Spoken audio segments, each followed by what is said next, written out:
Okay, so chapter 37, in which is continued the story of the famous Princess Micomicona with other droll adventures. I guess this means that Don Quixote still doesn't know. He still doesn't know. He's totally in the dark about what happened. Exactly.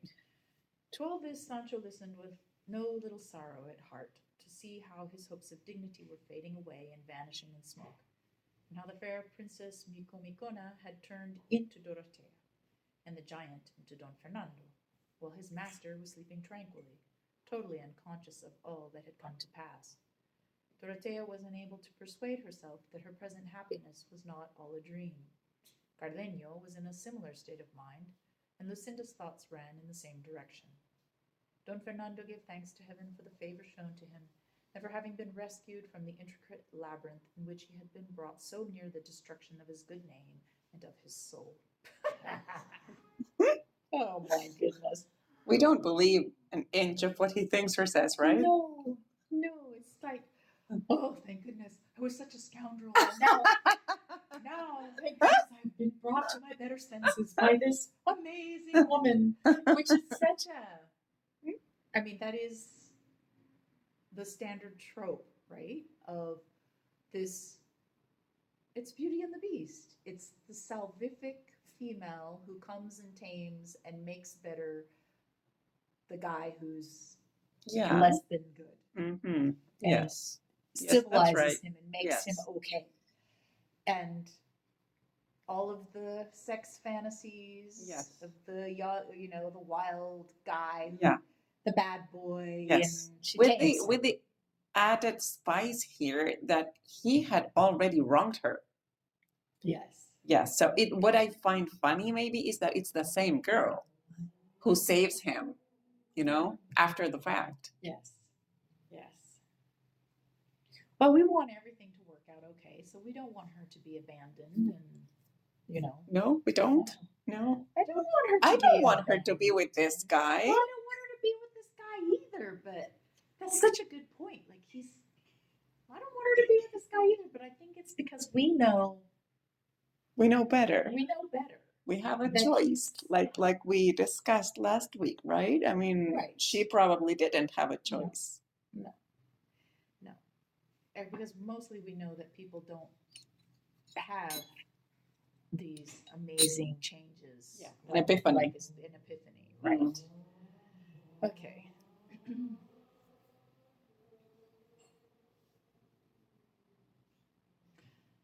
Let's see, now he gave thanks to heaven. Mm-hmm. Okay, his soul. In short, everybody in the inn was full of contentment and satisfaction at the happy issue of such a complicated and hopeless business. The curate, as a sensible man, made sound reflections upon the whole affair, and congratulated each upon his good fortune. But the one that was in the highest spirits and good humor was the landlady, because of the promise Cardenio and the curate had given her to pay for all the losses and damage she had sustained through Don Quixote's means. Sancho, as has been already said, was the only one who was distressed, unhappy, and dejected. And so with a long face he went in to his master, who had just awoke, and said to him, "Sir, rueful countenance, your worship may as well sleep on as much as you like, without troubling yourself about killing any giant or restoring her kingdom to the princess, for that is all over and settled now." "I should think it was," replied Don Quixote, "for I have had the most prodigious and stupendous battle with the giant that I ever remember having had all the days of my life, and with one backstroke, swish, I brought his head tumbling to the ground, and so much blood gushed forth from him that it ran in rivulets over the earth like water."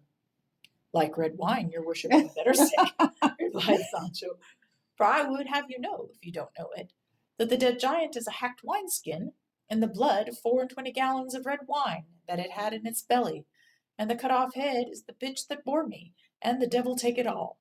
Yeah, and he says that like literally, "Y la cabeza cortada en la puta que me parió, y llévelo todo Satanás." He's so pissed. "What art thou talking about, fool?" said Don Quixote. "Art thou in thy senses?"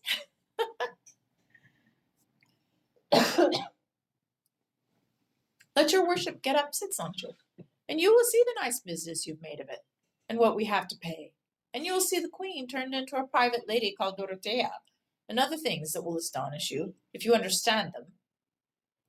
I shall not be surprised at anything of the kind, returned Don Quixote, for if thou dost remember the last time we were here, I told thee that everything that happened here was a matter of enchantment, and it would be no wonder if it were the same now. I could believe all that, replied Sancho, if my blanketing was the same sort of thing also. Only it wasn't, but real and genuine. For I saw the landlord, who is here today, holding one end of the blanket and jerking me up to the skies very neatly and smartly, and with as much laughter as strength. And when it comes to be a case of knowing people, I hold for my part, simple and sinner as I am, that there is no enchantment about it at all, but a great deal of bruising and bad luck. Well, God will give a remedy, said Don Quixote. Hand me my clothes and let me go out, for I want to see these transformations and things thou speakest of. Sancho fetched him his clothes, and while he was dressing, the curate gave Don Fernando and the others present an account of Don Quixote's madness, and of the stratagem they had made use of to withdraw him from that Penapobre, where he fancied himself stationed because of his lady's scorn.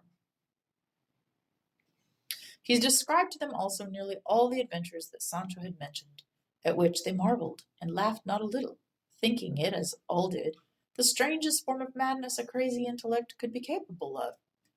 But now the curate said that the Lady Dorotea's good fortune prevented her from proceeding with their purpose. It would be necessary to devise or discover some other way of getting him home. Cardenio proposed to carry out the scheme they had begun, and suggested that Lucinda would act and support Dorotea's part sufficiently well. No, said Don Fernando, that must not be, for I want Dorotea to follow out this idea of hers, and if the worthy gentleman's village is not very far off, I shall be happy if I can do anything for his relief. It is not more than 2 days' journey from this, said the curate. Even if it were more, said Don Fernando, I would gladly travel so far for the sake of doing so good a work. At this moment, Don Quixote came out in full panoply, with Mambrino's helmet, all dinted as it was, on his head, his buckler on his arm, and leaning on his staff or pike. The strange figure he presented filled Don Fernando and the rest with amazement, as they contemplated his lean, yellow face, half a league long, his armor of all sorts, and the solemnity of his deportment. They stood silent, waiting to see what he would say, and he, fixing his eyes on the fair Dorotea, addressed her with great gravity and composure. I am informed, fair lady, by my squire here, that your greatness has been annihilated and your being abolished, since, from a queen and lady of high degree as you used to be, you have been turned into a private maiden. If this has been done by the command of the magician king your father, through fear that I should not afford you the aid you need and are entitled to, I may tell you he did not know and does not know half the mass, and was little versed in the annals of chivalry. For, if he had read and gone through them as attentively and deliberately as I have, he would have found at every turn that knights of less renown than mine have accomplished things more difficult. It is no great matter to kill a whelp of a giant, however arrogant he may be, for it is not many hours since I myself was engaged with one, and I will not speak of it, that they may not say I am lying. Time, however, that reveals all will tell the tale when we least expect it. You were engaged with a couple of wineskins and not a giant, said the landlord at this. But Don Fernando told him to hold his tongue and on no account interrupt Don Quixote, who continued, I say in conclusion, high and disinherited lady, that if your father has brought about this metamorphosis in your person for the reason I have mentioned, you ought not to attach any importance to it, for there is no peril on earth through which my sword will not force a way, and with it, before many days are over, I will bring your enemy's head to the ground and place on yours the crown of your kingdom.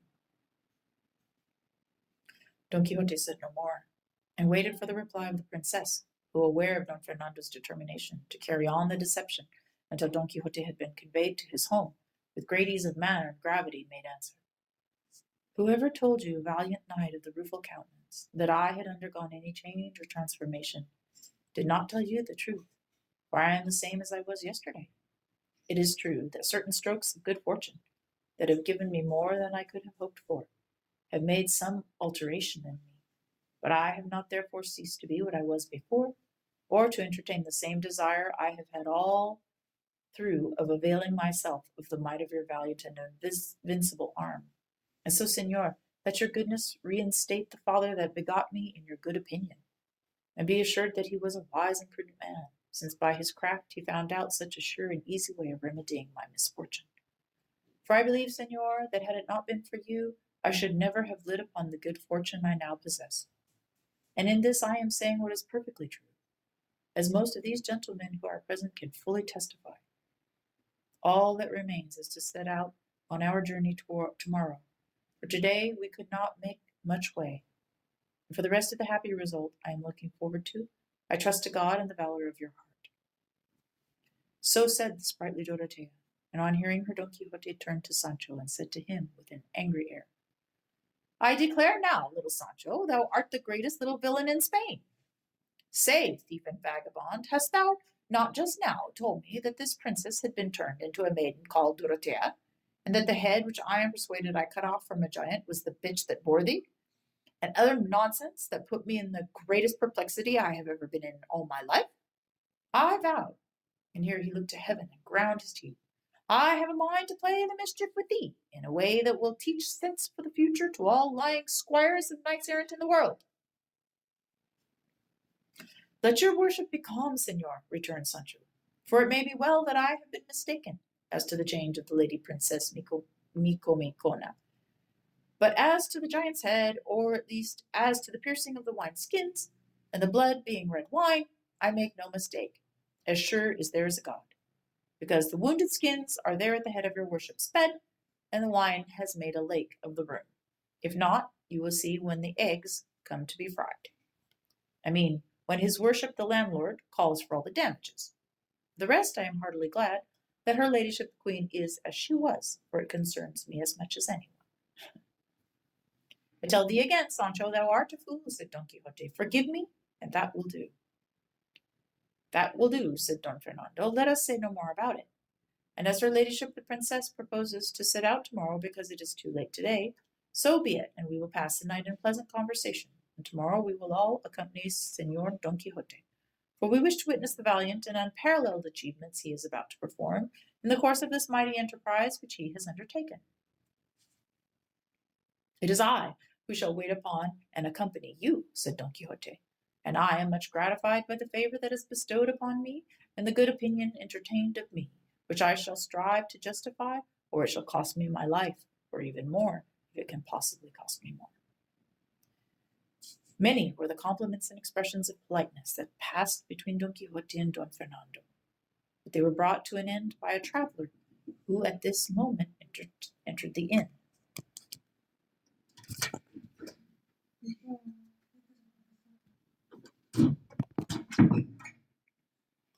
Let's see, I'll go back to many were the compliments and expressions of politeness that passed between Don Quixote and Don Fernando, but they were brought to an end by a traveler who at this moment entered the inn, and who seemed from his attire to be a Christian, lately come from the country of the Moors, for he was dressed in a short-skirted coat of blue cloth, with half sleeves and without a collar. His breeches were also of blue cloth, and his cap of the same color, and he wore yellow buskins. They are boots for riding, I think. Oh, okay. Yeah. Okay. And had a Moorish cutlass slung from a baldric across his breast. That's this thing to put your sword in. Okay. Behind him, mounted upon an ass, there came a woman dressed in Moorish fashion, with her face veiled and a scarf on her head, and wearing a little brocaded cap, and a mantle that covered her from her shoulders to her feet. The man was of a robust and well-proportioned frame, in age a little over 40, rather swarthy in complexion, with long moustaches and a full beard, and in short, his appearance was such that if he had been well dressed, he would have been taken for a person of quality and good birth. On entering, he asked for a room, and when they told him there was none in the inn, he seemed distressed, and approaching her who, by her dress, seemed to be a Moor, he took her down from the saddle in his arms. Lucinda, Dorotea, the landlady, her daughter, and Maritornes, attracted by the strange, and to them entirely new costume, gathered round her. And Dorotea, who was always kindly, courteous and quick-witted, perceiving that both she and the man who had brought her were annoyed at not finding a room, said to her, "Do not be put out, Senora, by the discomfort and want of luxuries here, for it is the way of roadside inns to be without them. Still, if you will be pleased to share our lodging with us," pointing to Lucinda, "perhaps you will have found worse accommodation in the course of your journey." To this the veiled lady made no reply. All she did was to rise from her seat, crossing her hands upon her bosom, bowing her head and bending her body, as a sign that she returned thanks. From her silence they concluded that she must be a Moor, and unable to speak a Christian tongue. At this moment the captive came up, having been until now otherwise engaged, and seeing that they all stood round his companion, and that she made no reply to what they addressed to her, he said, "Ladies, this damsel hardly understands my language, and can speak none but that of her own country, for which reason she does not and cannot answer what has been asked of her."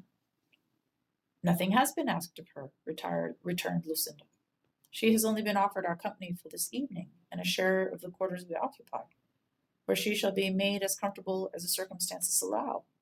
With a good will we are bound to show all strangers that stand in need of it, especially if it be a woman to whom the service is rendered."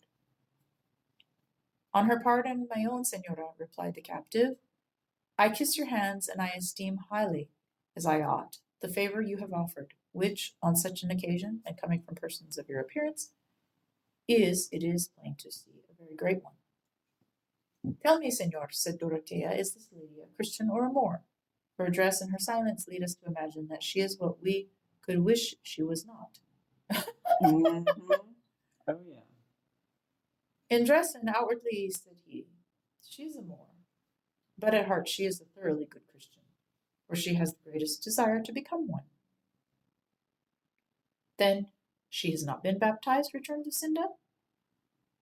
"There has been no opportunity for that," replied the captive, "since she left Algiers, her native country and home, and up to the present she has not found herself in any such imminent danger of death as to make it necessary to baptize her before she has been instructed in all the ceremonies our Holy Mother Church ordains. But, please God, ere long she shall be baptized with the solemnity befitting her, which is higher than her dress or mine indicates."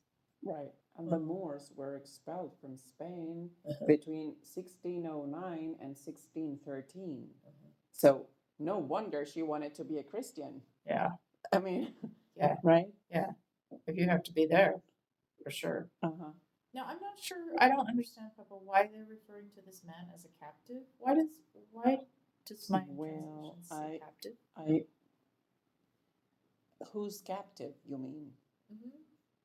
Like, it sounds as if he escaped, right? From somewhere, because he's described as a captive, but he's obviously free to roam the land. So I can only imagine that he escaped from the Moors. Like I don't know the details.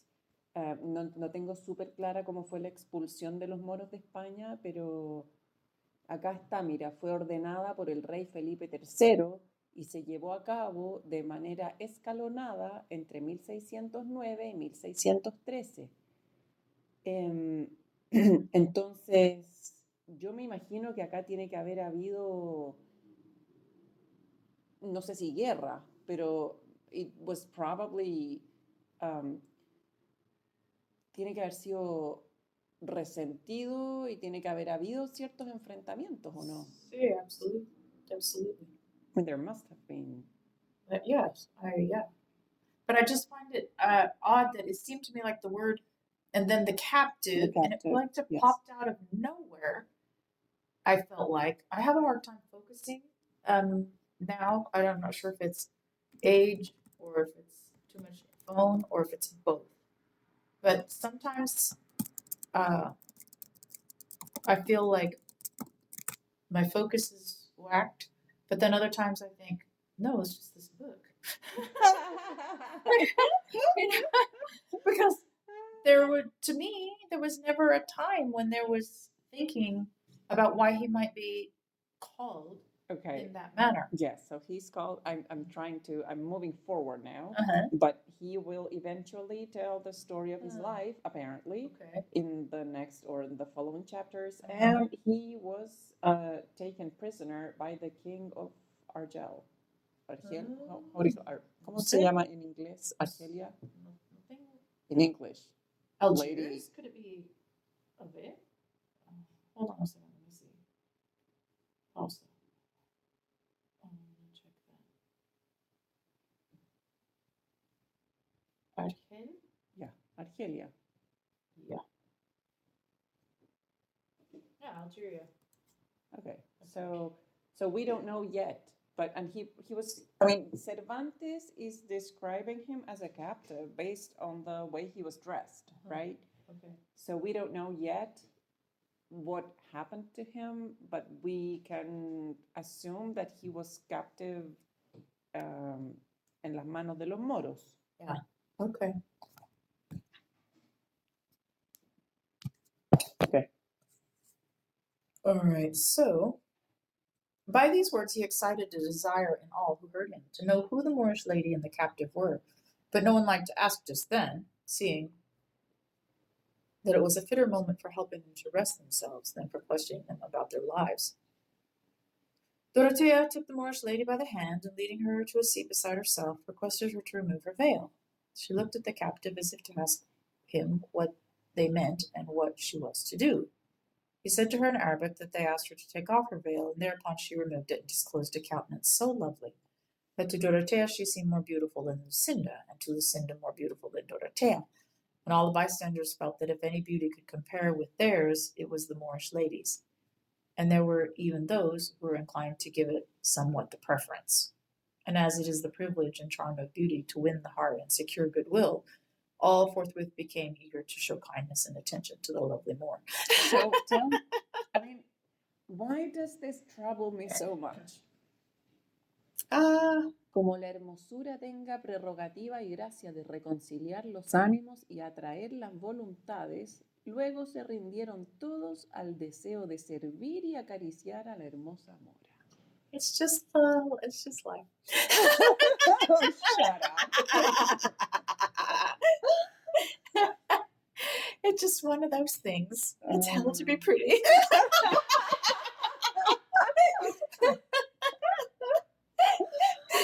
Oh my God. Because it's not about desire here, like we've been hearing before, right? Like a man saw this beautiful woman and he fell in love and blah, blah. No, this is different. This is like humankind's predisposition and goodwill is based on that. Yes. Yeah, it really is unfair. It is really unfair. But I think it's real. Yeah, but you know how Cervantes just drops this and follows, goes on, he moves on. He will just drop this bomb and then move on casually. Yeah. I just wonder if the same kind of thought went into when people of his time period read this, whether or not they took it for granted, the way that he's casual about it. They were casual about it. Yes. That well, I don't know. It just goes without saying that pretty people have Mhm. favor, Mhm. or if they kind of thought about it the way that we now think about it, that it's unfortunate. Did I tell you about that paper that I read when I was in university about wages and beauty? No. No, era muy interesante. Eran dos economistas, creo que americanos, no me acuerdo exactamente, fue hace muchos años esto que lo leí. Era un paper, una investigación que hicieron para ver si en las empresas en general había una diferencia en los salarios, basándose solo en la belleza. Entonces la primera pregunta era, ¿qué es la belleza? ¿Entendemos lo mismo todos por belleza? And they say that beauty is in the eyes of the beholder, right? Is that true, really? Or is it not? Entonces al principio hubo que determinar el tema de la belleza, lo que hicieron con fotografías de gente, y había mucho consenso entre las personas entrevistadas. So apparently, beauty is not really in the eyes of the beholder. Some people are objectively more good looking than others. Pero después estudiaron el tema de los salarios y la conclusión a la que llegaron fue que había efectivamente un premio a la belleza, o sea que frente a la misma preparación o mérito, si es que quieres, había una desviación del salario promedio hacia arriba para la gente que era considerada por la mayoría como más bella. Pero además había un castigo por fealdad. O sea que people who were considered less attractive did actually, yeah, less money basically. Un castigo en el sueldo. Algo que es imposible de, no sé, de objetivizar, ¿no? Yeah, that's terrible. But you know, I think about that before, like if I have to go do a trámite or something, and I know that it's going to be a pain in the ass because the person's probably going to give me trouble. Yeah. It's going to be complicated somehow. And I need to get the information that I need, et cetera, et cetera. I'd never go without putting makeup on and like the whole thing, because I know that those subtle cues in people's minds when they don't even realize, they have an effect. Absolutely. And so I always do that. Well, and it's the same when you go shopping. It's a bit of a cliche, but the people in a store will treat customers differently. Yes. Depending on how they are dressed and, you know, based on appearance, which is Yes. absolutely terrible, but it is how it is. Well, we have our cues. We have basically in this world, we have too much to attend to. So we box things up as quickly as we can to make order. And so you see somebody playing music. You saw that famous thing where some violinista was in the Joshua subway, Bell. yeah, and Joshua Bell. and people would just walk by. Yeah, I him, know. la, la, la. Yeah, appreciation of beauty. Right. Yeah. And so people say, "Oh, well, isn't that terrible? They don't know what they're missing." La la la. Well, who has time? I mean, you quickly make your generalizations to go on with your life, and you had to ask yourself, what the hell would this amazing person be doing in the metro or the subway? Okay. If he, which is why I think, which is part of the reason why I think, if you just can get yourself into a venue that's really good, people are going to make the same assumption that you're there because you deserve it. And you know, so you might as well use it to your advantage. You have a point, but I have to disagree because I have seen a similar scenario play out with when I was walking with my mother, and my mother being an artist, I think she has a different way of looking at the world around her, as it usually happens with people who are artists, you know? And sometimes she will see something, and it could be some poor guy who is selling his artesanía en la calle. But it's not like she will stop everywhere. Sometimes she sees something and she knows it's good, you know? And puede ser un tipo pobre parado en la calle vendiendo una artesanía simple y que ella te diga, eso es bueno, aquí hay un talento increíble, ¿cachai? Y quizás yo no lo vi, porque I was the one to make that assumption that maybe it cannot be good, right? I'm not saying it's right or wrong.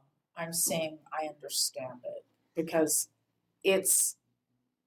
But do you think it's a need for order in our heads, or it's just our need to pass judgment? No, I don't think we need to. Everything is judgment. You have to make judgment calls, and it all depends on what you have time for, because you have people who don't... I know people who don't even really care that much about music. And this is something that I can't even wrap my head around. Okay. I'm like, what? How? What? And even people who don't dance, I can't...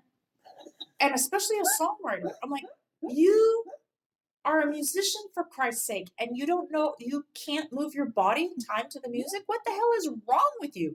Like, I can't even get my head to compute that. So I know that there are people who just They have on this filter. They want to just get through the metro, and the metro is where rats are. And it's just, they have to simplify as quickly as they can because it's not their priority in their life. ¿Cachai? Whereas your mom is an artist and her eye is seeing, her way of filtering the world is completely different. And her eye is seeing that thing, and I would rather be her than the dum-dum. Obviously, right? Yeah. I'd rather be her. But I'm just saying that I understand it. Well, I think también tiene que ver nuestra incapacidad como seres humanos de respetar y valorar al ser humano que tienes al frente solo por el hecho de ser un humano. Yes. So that should be enough, right? Yes. But it never is. Yeah. Well, my husband used to say, if I were rich, people would listen to me. And it's the same, is it not? Yeah. People would respect me. Yeah. Well, I mean, I can understand the frustration because, I feel sorry for the people on Facebook, and even the little bit that I was inclined to share at the beginning of all this COVID stuff, when people are saying, no, I don't go with the mainstream media on this, and here are the problems, and it's dangerous, and blah, blah, blah. And now, just de a poquito into the mainstream media, they're finally starting to sniff around, and they're getting it, and you're getting more reporting about people who are just dying out of the clear blue sky.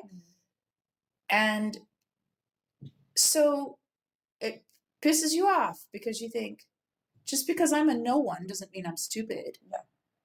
Kachai, but nobody would listen to me. Right. Even the people who are willing to engage with me, they just said, well, no, I just don't think that's right. That guy's a conspiracy theorist. No. And so there's no openness. And it's kind of offensive because then I feel like, do you really think I'm just a crazy person? Do you think I'm not a thinking individual? That you would just dismiss this out of hand? So it's offensive, right? But there again, not everybody wants to, and I don't blame them, not everybody wants to be doing research and knowing more about this and la la la. They have lives. They have more things to do, So, well, anyway. So this thing about being beautiful is like, it's super unfair.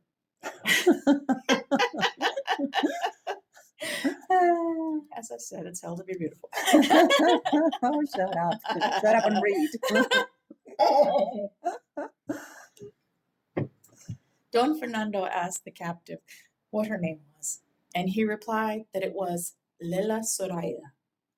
But the instant she heard him, she guessed what the Christian had asked, and said hastily, with some displeasure and energy, no, not Soraya. Maria, Maria, giving them to understand that she was called Maria and not Soraya.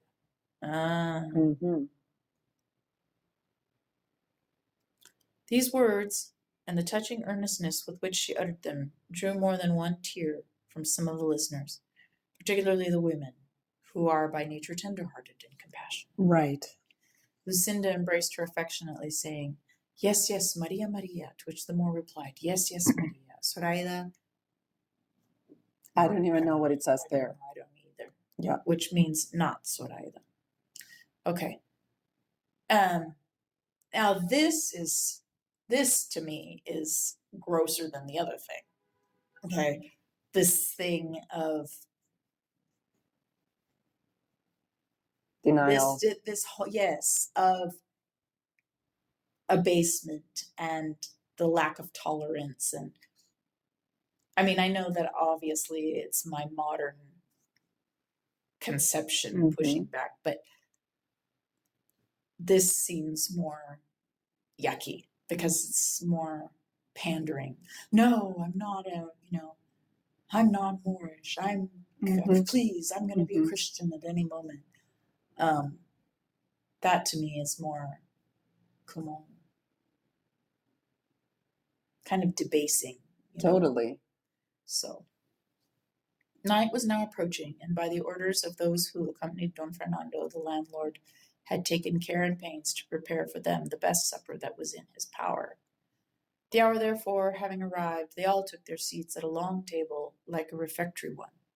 For round or square table there was none in the inn, and the seat of honor at the head of it, though he was for refusing it, they assigned to Don Quixote, who desired the lady Micomicona to place herself by his side, as he was her protector.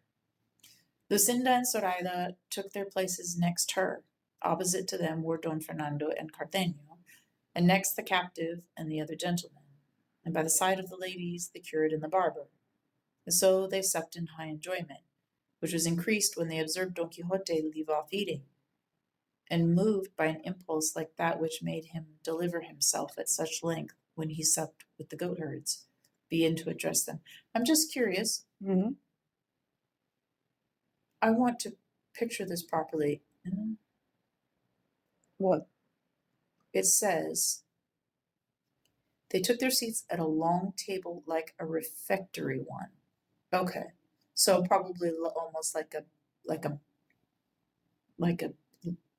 table, a long one that has benches, maybe. Aquí dice lo siguiente: sentáronse todos a una larga mesa como de tinelo, porque no la había redonda ni cuadrada en la venta.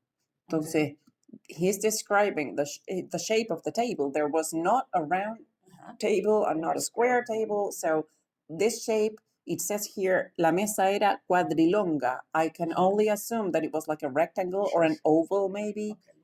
Long table. Okay, all right, okay. Communal table. Yeah. Is that it? All right, so we have Don Quixote, Micomicona. Yeah.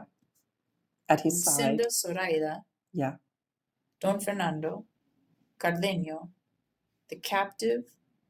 And the rest of the gentlemen. Okay, so that would the be the priest Sancho, and the barber. Yeah. The priest, the barber. Yeah, that's it, right? That's it? Sancho, yeah, I guess. And then what about the the people who own the place? No, they wouldn't sit with them. No. Okay, you're right, they wouldn't. Okay, I was just curious. Verily, gentlemen, if we reflect upon it, great and marvelous are the things they see who make profession of the order of knight-errantry. Say, what being is there in this world who, entering the gate of this castle at this moment, and seeing us as we are here, would suppose or imagine us to be what we are? Who would say that this lady who is beside me was the great queen that we all know her to be, or that I am the knight of the rueful countenance, trumpeted far and wide by the mouth of fame? Now, there can be no doubt that this art and calling surpasses all those that mankind has invented, and is the more deserving of being held in honor in proportion as it is the more exposed to peril. Away with those who assert that letters have the preeminence over arms. I will tell them, whosoever they may be, that they know not what they say. For the reason which such persons commonly assign, and upon which they chiefly rest, is that the labors of the mind are greater than those of the body, and that arms give employment to the body alone, as if the calling were a porter's trade, for which nothing more is required than sturdy strength, or as if, in what we who profess them call arms, there were not included acts of vigor for the execution of which high intelligence is requisite, or as if the soul of the warrior, when he has an army, or the defense of a city under his care, did not exert itself as much by mind as by body. Nay, see whether by bodily strength it be possible to learn or divine the intentions of the enemy, his plans, stratagems, or obstacles, or to ward off impending mischief. For all these are the work of the mind, and in them the body has no share whatever. Since, therefore, arms have need of the mind, as much as letters, let us see now which of the two minds, that of the man of the letters, or that of the warrior, has most to do. And this will be seen by the end and goal that each seeks to attain. That purpose is the more estimable which has for its aim the nobler object. The end and goal of letters, I am not speaking now of divine letters, the aim of which is to raise and direct the soul to heaven. For with an end so infinite no other can be compared. I speak of human letters, the end of which is to establish distributive justice, give to every man that which is his, and see and take care that good laws are observed. An end undoubtedly noble, lofty, and deserving of high praise, but not such as should be given to that sought by arms, which have for their end and object peace, the greatest boon that men can desire in this life. The first good news the world and mankind received was that which the angels announced on the night that was our day, when they sang in the air, "Glory to God in the highest, and peace on earth to men of good will." And the salutation which the great Master of heaven and earth taught his disciples and chosen followers, when they entered any house, was to say, "Peace be on this house." And many other times he said to them, "My peace I give unto you, my peace I leave you, peace be with you." A jewel and a precious gift given and left by such a hand. A jewel without which there can be no happiness either on earth or in heaven. This peace is the true end of war. And war is only another name for arms. This then being admitted, that the end of war is peace, and that so far it has the advantage of the end of letters, let us turn to the bodily labors of the man of letters, and those of him who follows the profession of arms, and see which are the greater. That's so funny, because to put Jesus and the man of arms in the very same exactly reasoning yes is so absurd. so absurd. And this peace is el verdadero fin de la guerra. But you know what? I think I read recently a similar reasoning by, where was it? I'm not sure where I read it, by a military man. You know, yes, we need to win this war to make sure we have peace. So it's far-fetched to us, but it seems to be really typical of maybe the military mind frame. Yeah, I think that for defensive purposes, I think that it is right. I think that if you are well protected, then you're not likely to be pushed around. You're less likely to be a victim. But in terms of waging war in our current time, I think that there's so much corruption and so much desire to feed the war machine financially that I just don't know how anything that speaks of strategy or morality or democracy or anything like that, it all just sounds hollow to me. Sí, total, estoy de acuerdo. Pero aquí hay mucho más que esto todavía, ¿eh? O sea, a mí me llamó la atención desde el principio que empezaste a leer cuando están en la mesa. Mira lo primero que dice Don Quijote. Que si alguien entrara por la puerta de este castillo, no podría creer quiénes somos. ¿Ah? Esta reina que parece ahora una mujer común y él, el famoso caballero de la triste figura. So it's like he's this close to reason, but he's still in his own delusion, right? But he's saying himself, it's so hard to believe. It's so hard to believe because so that I find extremely funny. Yes, and right, then that is very funny. Then he moves on to say, quítenseme delante los que dijeren que las letras hacen ventaja a las armas, que les diré y sean quien se fueren que no saben lo que dicen. But did he not go crazy because of what he read? O sea, las letras fueron su pasión, su obsesión y lo que le hicieron perder la cabeza. Yes, absolutely. And I mean, granted, the same books he read lo empujaron a tomar las armas. Yeah. but it was the books that he chose to begin with. Y ahora está haciendo esta defensa acérrima de las armas frente a las letras, which is totally weird. Yeah. Y está incluso diciendo que hablo de las letras humanas, no divinas, ¿cierto? Que es su fin poner en su punto la justicia distributiva y a dar a cada uno lo que es suyo, entender y hacer que las buenas leyes se guarden. Is that really the purpose of las letras? Los letrados? So it makes me wonder, like, who is he really talking about? Is he talking maybe about people who have a profession related to justice? It's like judges. I understood that he's talking about the letters of God, of the Bible, that it's distinct from letters of philosophy or literature. Right, but he's saying, no hablo ahora de las divinas, right? Estoy hablando de las letras humanas. So what does he mean really by las letras humanas?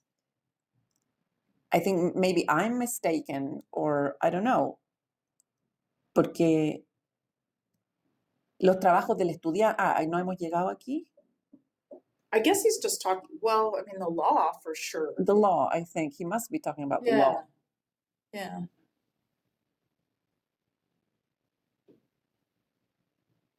And he has been distributing his own justice, right? Like when liberó al niño que estaba siendo azotado. Totally. His own sense of justice through the arms. Yes. Oh, that's such a good point that you make. That here he is talking about how he's basically saying it's not true that the pen is mightier than the sword. Exactly. He's taking the exactly. antithesis of that. But of course, you're pointing out that he's actually wrong, right? Because he's lived it out in his own life. Exacto. Don Quixote delivered his discourse in such a manner, and in such correct language, that for the time being he made it impossible for any of his hearers to consider him a madman. On the contrary, as they were mostly gentlemen, to whom arms are an appurtenance by birth, they listened to him with great pleasure as he continued. Here, then, I say, is what the student has to undergo. First of all, poverty. Not that all are poor, but to put the case as strongly as possible. And when I have said that he endures poverty, I think nothing more need to be said about his hard fortune, for he who is poor has no share of the good things of life. This poverty he suffers from in various ways, hunger or cold or nakedness or all together. But for all that, it is not so extreme that he gets something to eat, though it may be at somewhat unseasonable hours and from the leavings of the rich. But the greatest misery of the student is what they themselves call going out for soup. And there is always some neighbor's brazier or hearth for them, which, if it does not warm, at least tempers the cold to them. Lastly, they sleep comfortably at night under a roof. I will not go into other particulars, as for example, want of shirts and no superabundance of shoes, thin and threadbare garments, and gorging themselves to surfeit in their voracity when good luck has treated them to a banquet of some sort. By this road that I have described, rough and hard, stumbling here, falling there, getting up again to fall again, they reach the rank they desire, and that once attained, we have seen many who have passed these Certra and Scyllas and Charybdises.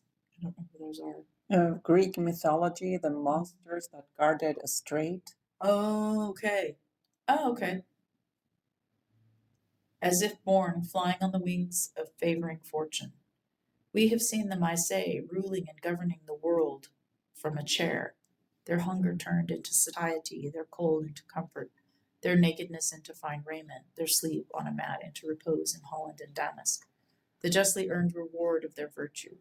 But, contrasted and compared with what the warrior undergoes, all they have undergone falls far short of it, as I am now about to show.